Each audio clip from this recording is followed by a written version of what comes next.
April 6ஆம் தேதி பிரதமர் மோடி தமிழகம் வருகை தரும் பொழுது எடப்பாடியும் ஓபிஎஸும் சசிகலா இவங்கலாம் பிரதமர் மோடியை சந்திச்சு சில விஷயங்கள் வலியுறுத்த போறாங்க. அன்னைக்கு தான் அதிமுகவுடைய தலையெழுத்தின் இறுதி நாள் தீர்ப்பு எழுதப்பட போகிறதெல்லாம் பேசிக்கிறாங்களே. முக்கியமான நாள் பிஜேபிக்கு ஏப்ரல் 6 பாம்பன் ரயில் பாலத்தை தொடங்கி வைக்கிறாங்க. தமிழ்நாட்டில் வேற சில திட்டங்களையும் தொடங்கி வைக்கலாம். ஏப்ரல் 6 பாஜகவுடைய ஸ்தாபன தினம். அது எங்களுக்கு முக்கியமான ஒருவேளை அதிமுகவுடைய தலையெழுத்தை மாற்றி எழுதுறதுக்கு கூட இருக்கலாம். ஏற்கனவே இப்படிதான் நயனா நாகேந்திரன் ஒரு வார்த்தை சொன்னாருங்கிறதுக்கு ரொம்ப விமர்சாங்க.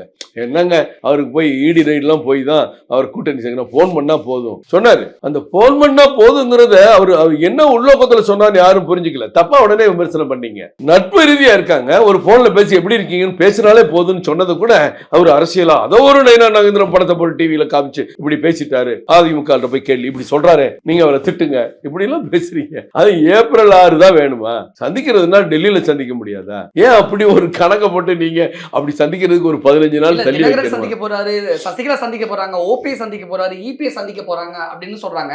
அப்படின்னா அதிமுகவுடைய தலையெழுத்தை பிரதமர் மோடி ஏப்ரல் 6ஆம் தேதி மாற்றி எழுதுகிறாரா? ஒரு கேள்வி. இன்னொருத்தர் விட்டீங்க, செங்கோட்டைன்னு சேர்த்து. இப்படிதான் நீங்க சொல்றதுக்கு வசதியா நான் சொல்றேன். கற்பனையில் இருக்காங்க. கூட்டணி கட்சி தலைவர்கள் முறையில யார் வேணாலும் சந்திக்கலாம். இன்னைக்கு அவர் வரும்போது போகும்போது நம்ம தேசிய ஜனநாயக கூட்டணி எல்லா தலைவர்களையும் ரிசீவ் பண்றாங்க, திருப்பி சந்திக்கிறாங்க. இதெல்லாம் வழக்கமான ஒண்ணு.